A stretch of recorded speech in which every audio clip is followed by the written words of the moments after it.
So I use regular medical, my medical training to do regular medicine, right, which we call Western medicine, but using complementary systems that would dive deeper and individualize it for a patient. We look at genetic predispositions to disease. We look at little indicators along the way that might signal that there's a problem. I use food as medicine. I have a dietitian that I work with. We address the whole mind-body connection. I have an acupuncturist, a health coach, and we incorporate all of those together to emphasize good health and optimize health for the future for the patients. We're not just reacting to a disease; we're actually trying to prevent something from developing in the future. And reading about your practice, and I like a lot of the things that you say about empowering patients, to take control of their health care, and you're focused on healing patients that come to you when they've hit a wall with traditional medicine. So what are some of the examples that you've seen that you can share?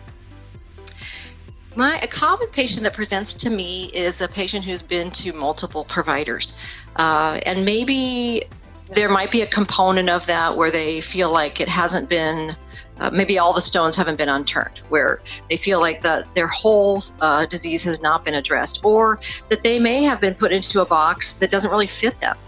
One example of that is the diagnosis of rheumatoid arthritis, which really says that you don't really have rheumatoid arthritis based on our testing, but you have a lot of the earmarks of that. Therefore, we were going to put you into that category because we need a diagnosis, and then we're going to treat you as such.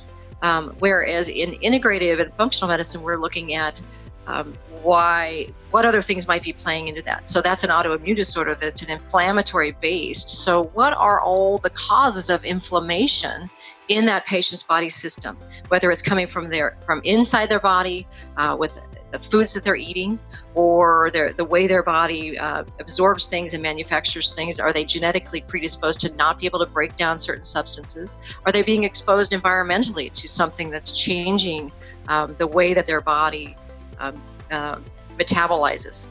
For instance, Roundup, that kind of thing. Those are endocrine disruptors, and that can not only wreak havoc on all of our hormones and our thyroid, but it also causes us to deposit fats in our tissue. And when we have an increase of that fat deposition, that really affects all of our ability to metabolize glucose and to get rid of toxins and how the cells interact with each other. So it can have global consequences, not just, hey, I was exposed to this toxin.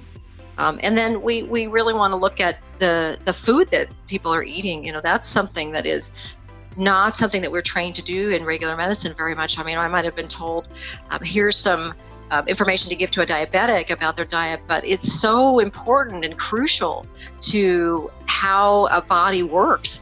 And that's one reason why I have a registered dietitian that I work with, because we want to make sure that patient is getting the food that they need, not only through eating healthy food, but are they digesting? Are they absorbing? Do we need to address their gut health?